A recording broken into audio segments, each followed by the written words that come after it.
Yesu aliishi jangwani siku 40, usiku na hata mchana.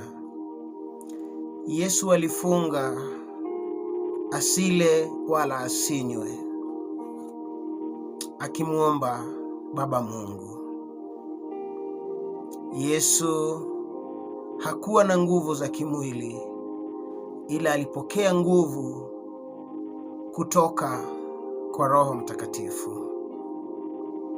na kwa hivyo akashinda majaribu ya yule muovu Shetani.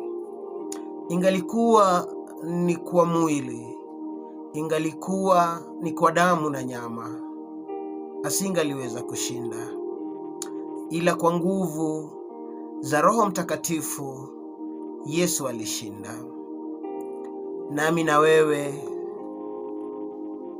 tutakapo kuwa katika shida na katika majaribu, haijalishi tutakuwa wanyonge kimwili kiasi gani, ila nataka nikuhakikishie ya kwamba utapokea nguvu kutoka mbinguni.